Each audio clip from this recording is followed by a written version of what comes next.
This week's Race of the Week comes from one of the best kart circuits in the UK, GYG, and the Junior Rotax final from the Super 1 series. This was a closely fought battle that came down to the last lap with 4 people fighting for the lead. Bishop on the inside, Smith on the outside. We know Smith's been able to drive round the outside once. Can't get it done this time though, and Milo Manderson will come through from the inside of the second row to slot into second place as they head up the hill, and wide goes Bishop. Was he helped? No, he's going to hold on to the lead anyway. I don't think he'll be too bothered about that one. Manderson in second place then, and Oliver Smith's gone missing. He's down the order, could be 5th or 6th for Smith at the end of this lap. He's currently in the midst of this battle. It looks like Rory Hinckley's up into 3rd place. Then it's the 90s. Got one off at the top of the hill. 55 is Mia Caruso. Takes a trip across the grass. So it's Bishop from Manderson as they head up the hill. Bishop having to defend from Milo Manderson. These two went at it in heat number 1. Rory Hinckley in 3rd place, but not showing there on timing as they come back down the hill.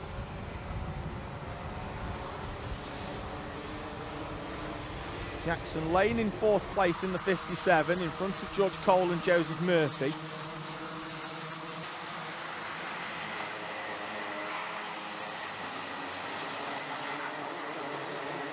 Bishop and Manderson battling it out here. So move down the inside, that's Oliver Smith coming back into things as he makes the move for position. Again, he's a driver that's not being shown on timing, but that was a move down the inside for position into the final corner for Oliver Smith. Moves him up into 5th place. I think the move could well have been on George Cole, who's in the Project 1 colours behind him.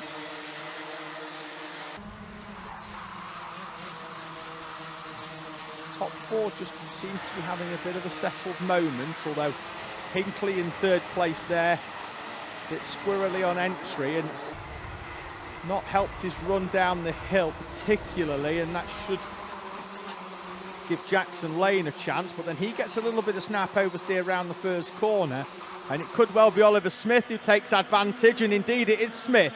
Down the inside for Oliver Smith, and up into 4th place. Moves further down the order. That looked like it could have been Teddy Cooper on Drew Priesner for what would have been 10th place.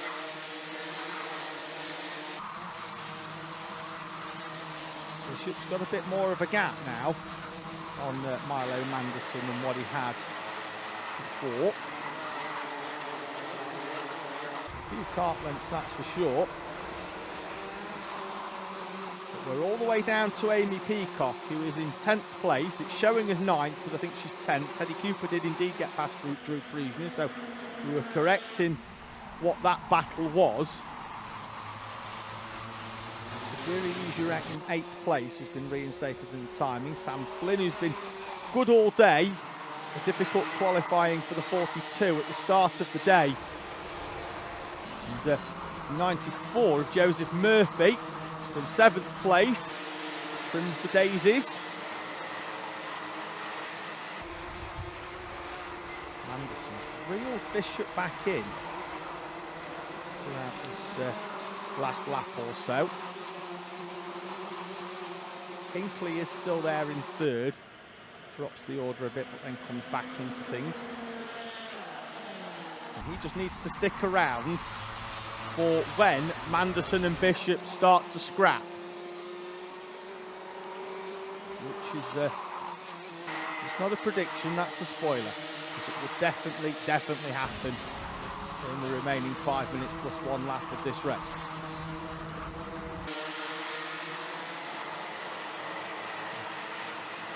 Good battle going on at around about the 7th to 10th place with Murphy, Wieserek, Flynn, Peacock, as Peacock is down the inside, and wide on the outside goes Sam Flynn, bouncing around on the grass on the outside. There was no contact between Peacock and Flynn, but not that we could see by the time we got back at it. Oliver Smith going at Rory Hinckley. And Smith then loses out to Hinckley and loses out as well to Jackson Lane. The 57 moves their way back up into what will be 4th place as Oliver Smith drops down to P5. There through Friesner. 21 of Leon Barlow keeping Drew Friesner company in 12th and 13th place respectively. Contact warning for Alex McCullough, who's currently in 19th place, the driver from the Isle of Man. Smith is back up now into 4th place, dispatches Jackson Lane and then tells Rory Hinckley to look forwards and then takes the place from Rory Hinckley, who then almost drops a wheel on the grass as he struggles to hold on. Arm in the air from Hinckley. Again, from my vantage point, didn't see that Smith had done a huge amount wrong there with that, but that's one of them sort of moves that if you do it, you think it's brilliant, and if you have it done to you, you think it's terrible. Such is the motorsport, as down the inside goes the 32 of Junior-Rotax. He moves and tries to get himself, I don't know where he is because he's disappeared off the timing, as George Cole and the 57 of Jackson Lane side by side, and slowed Cole a little bit on the exit as Rory Hinckley tries to fight back inside the top 5. Currently running P6, there they are shooting through the screen. Bishop and Manderson still split by 3/10. We'll find them towards the end of this race. That's Sam Flynn now back in front of Amy Peacock.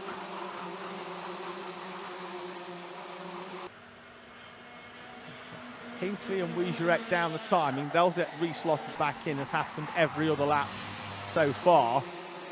But with Peacock in 9th, then there's it's a change for the lead. We cut back just in time as Milo Manderson slides down the inside of Riley Bishop.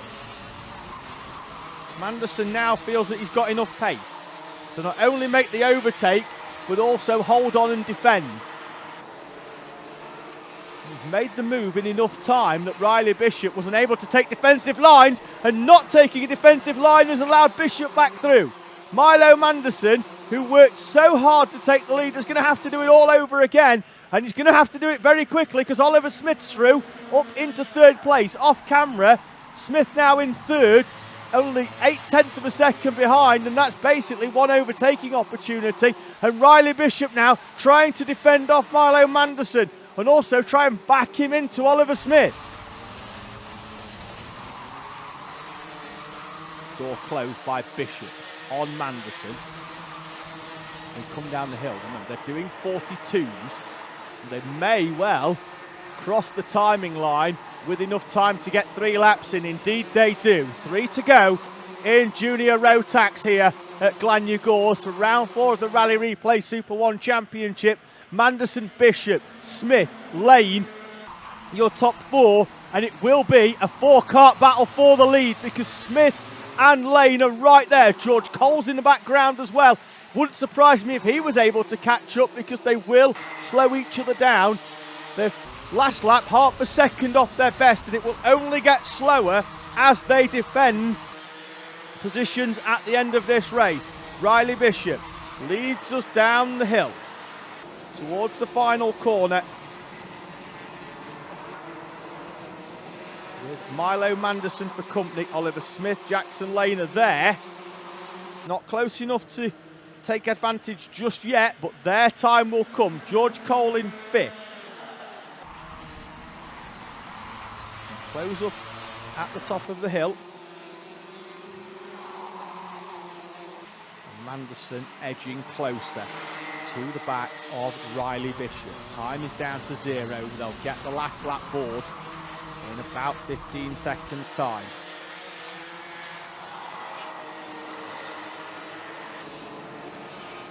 Bishop should have enough there not to have to defend the final corner, and doesn't this time round. Last lap board then for Junior Rotax, and Riley Bishop leads us up the hill from Milo Manderson, Oliver Smith, Jackson Lane, George Cole, Rory Hinckley.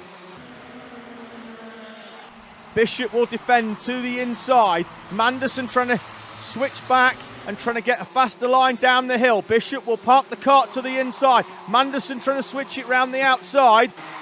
So they head back up the hill, but now Manderson's going to have to worry about Oliver Smith as well. Into the right-hander of Compression.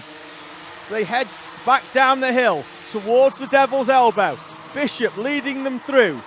Single file, taking it as slow as he wants. In the background, Lane is trying to battle for third place. Out of the final corner though, Riley Bishop wins at round 4 GYG from Milo Manderson. Oliver Smith, and we've got drivers on the grass at the end as they take the checkered flag. Bishop from Manderson, Smith, Lane, Cole, Hinkley, Murphy, Cooper, Peacock and Flynn complete your top 10.